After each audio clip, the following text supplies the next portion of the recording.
Thank you. Anybody here happy with what's going on in Washington?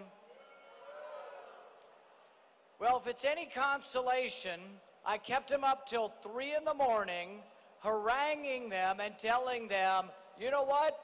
I'm not for adding 1 penny more in debt.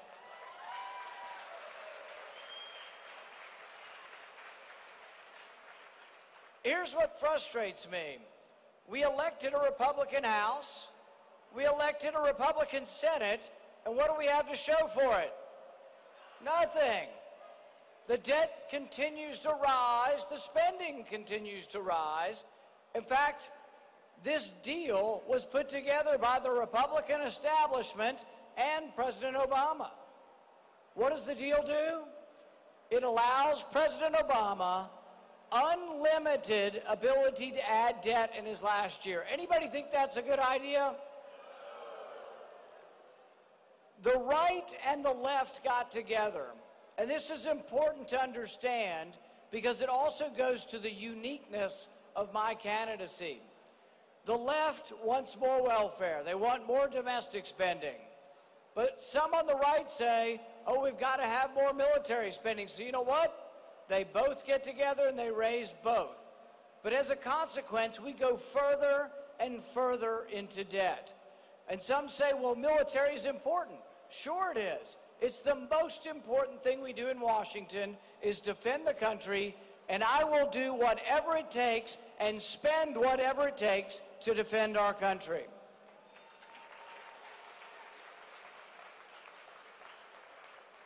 But this doesn't mean a blank check. This just doesn't mean we can go further and further into debt, that we're somehow going to say, oh, we're stronger and stronger by adding more and more to the debt.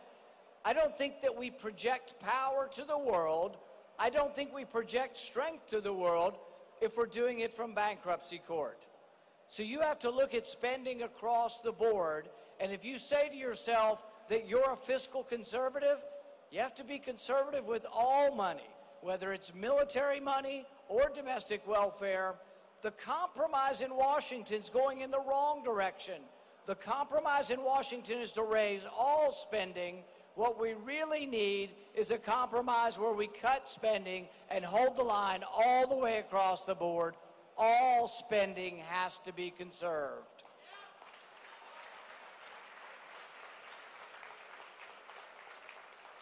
Now, some will say, oh my goodness, where would we cut any spending?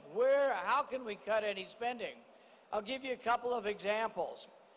We spend $15 million on free education for foreign students. Where in the world does the Constitution say that we need to be providing free education for foreign students? That's crazy. We spent $800,000 last year in Afghanistan developing a televised cricket league so they can watch cricket on TV. Only problem is they don't have televisions in Afghanistan. 1 in 10,000 people have a television in Afghanistan. And why in the world would we be borrowing money from China to send it to Afghanistan? It's insane. We spent $250,000 last year bringing 24 kids from Pakistan to send them to space camp in Alabama. I know a lot of American kids who would like to go to space camp can't afford it. What in the world are we sending our money to Pakistan to bring their kids to a space camp? We spent about $300,000 studying whether or not Japanese quail are more sexually promiscuous on cocaine. I think we could have just polled the audience. But why does this spending go on and on? Why do we keep spending money hand over fist that is wasted? Well, the reason we do is because people in Washington lack the courage to stop it. We have the power to stop it.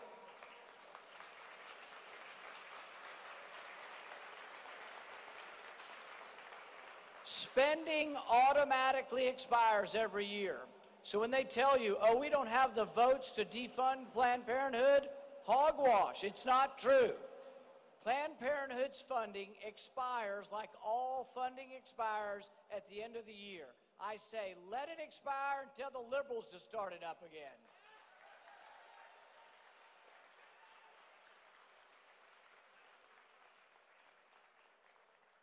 When we look at where money is being spent, we have to make some decisions. We send money virtually everywhere on the planet. There was a map yesterday that was produced that shows where we send money. There's almost no country on it that we're not sending money to. But I thought, you know what? Maybe we shouldn't send any to our enemies. Do you think we could just start by not sending any money to our enemies?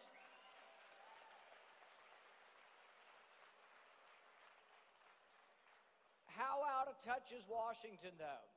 If you ask people here in the crowd, how many of you think we should spend money or send money to countries that persecute Christians? One. All right. Two. All right. We have two people who want to send money to persecute Christians. Almost nobody believes we should send money around the world to countries that persecute Christians. So I put in a bill, and in my bill I said, no money to any country that persecutes Christians. And how did I define that? I defined that by any country that puts Christians to death for criticizing the state religion.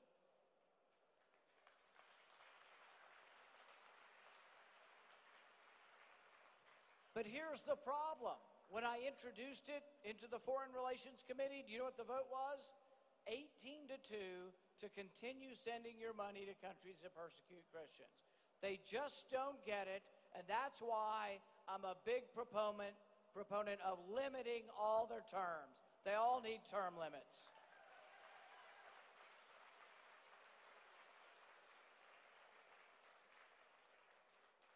People ask me, what's the worst thing the president has done? And I say, how long do you have? If you want to sum it all up, though, it isn't just Obamacare. It isn't just the banking regulations. It's not just the new environmental regulations. The real thing that the president has bequeathed to us that is unfortunate is the collapse of the separation of powers. We were supposed to have co-equal branches of government. We were supposed to have government that would have checks and balances. Madison put it this way. Madison said that the ambition of Congress to gain power would be checked against the ambition of the president to gain power, and there would be checks and balances. We've had a total collapse of that. The equilibrium that once existed is gone. The president is writing all of the rules by executive order. If I'm president, on day one, I'll eliminate all of those burdensome executive orders.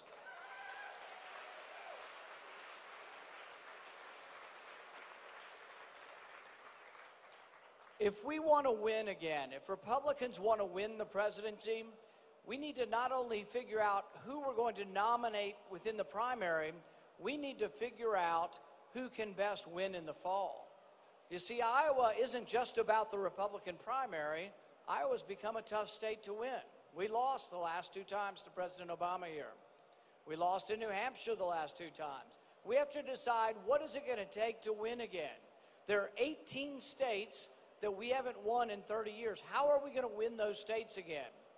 Now, some of the muckety-mucks and the powers that be say, we need to dilute our values. We need to dilute what we stand for. We need to be Democrat light. Anybody think we need to be Democrat light to win again? I think we keep all our values. In fact, I think we need to be more boldly for what we are for. But we do have to figure out how to have a bigger party. We have always been the party of limited government, of less regulation, of lower taxation. But you know what happens in Washington? You can't get them to even vote for a tax cut in Washington anymore. I have a tax plan that would wipe out all 70,000 pages of the tax code and the IRS.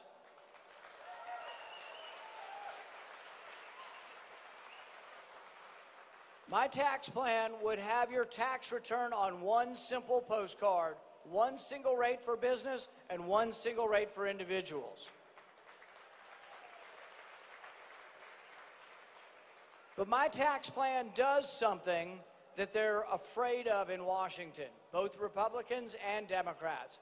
In Washington, they say, well, we're not going to cut taxes. We're just going to shift the burden. Half of you will get a tax cut, and half of you will get a tax increase, and we'll call it fair. Well, you have to understand where jobs are created. Jobs are created by the private sector. So what we need is more money left in the private sector. To me, it's as simple as this. I want to leave more money in Iowa and send less money to Washington.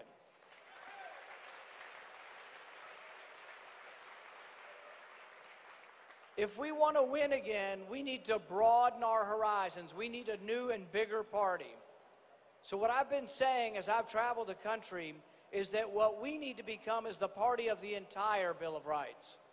We're doing great on the Second Amendment. Most of us here to support the Second Amendment. I support the Second Amendment. In fact, if you don't believe me, come to my house unannounced. But we have to support the Bill of Rights in its entirety. If you want to support the Second Amendment, you got to support the Fourth Amendment, which says that's the right to be left alone, the right to not have the government come in your house without a warrant.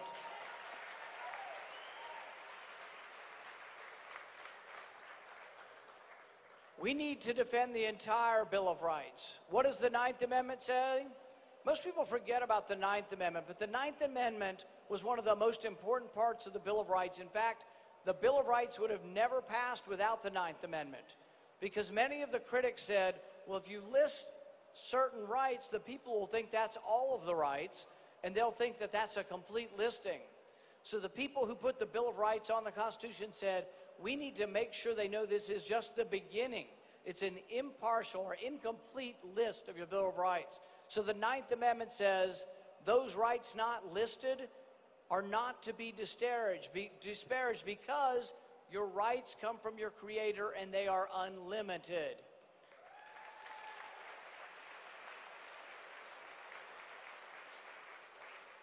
The 10th Amendment says those powers not delegated specifically to Congress are left to the states and the people respectively. If we obeyed that, you'd have a balanced budget every year, because half of what they do, at least half of what they're doing in Washington, was never specified by the Constitution.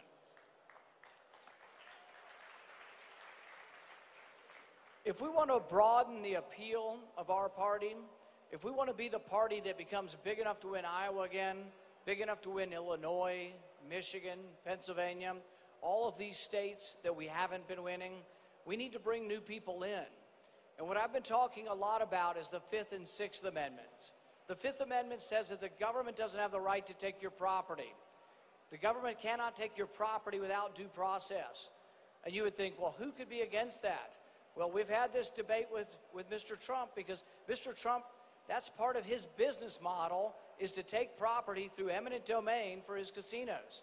I think it's wrong, and if I'm president, no private property will be taken by government and given to another private property owner.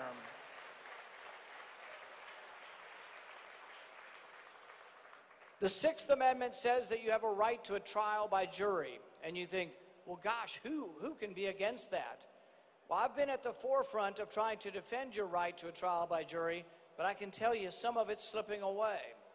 In 2011, we had a bill that says that an American citizen can be indefinitely detained. And I fought it tooth and nail. In fact, I had a debate on the floor with another Republican senator. And I don't like to name names, but he was from Arizona. And I said incredulously, do you mean that an American citizen could be put in prison forever without a trial? And he said, yes, if they're dangerous. I said, sort of begs the question, doesn't it? Who gets to decide who's dangerous and who's not? The right to a trial by jury is something we fought long and hard for. I know a young man who lost both legs and an arm in the war, and when I asked him what he was fighting for, he says, for the Bill of Rights. Wouldn't it be sad if we gave up on that? Wouldn't it be sad if he gave up so much, and while he was gone, we gave up on the Bill of Rights? When I had that debate, and McCain was saying, we're just going to pluck people up who we think are dangerous, I was thinking of the times we got it wrong. I was thinking of the times when we incarcerated the Japanese Americans during World War II by the hundreds of thousands for no crime at all. I was thinking how we got it wrong when we tapped the phones of civil rights leaders in the 60s and those who protested against the war. I was thinking of the times when we've got it wrong. Richard Jewell was falsely accused of the Olympic Square bombing. You remember about 15, 20 years ago? Everybody said he did it. It was all over television. But he didn't do it. In fact, the networks had to pay millions of dollars. And I was thinking to myself during this debate over the right to a trial by jury, I was thinking, what if Richard Jewell had been a black man in the South in 1920? He might not have lived the rest of the day. See, the Republican Party has been the party of civil rights. We have been the party of justice. We have been the party of equal protection. You know what? We don't have to give up on any of our philosophy of limited government. It's part of our message. We just need to recapture that message of justice. And when we do, when we become the party of the entire Bill of Rights, when we become the party of justice again, when we become the party that defends the right to a trial by jury with the same fervor and the same passion that we defend the Second Amendment, we're going to rock and roll to victory. I want to be part of that party, and I hope you do too. Thank you very much.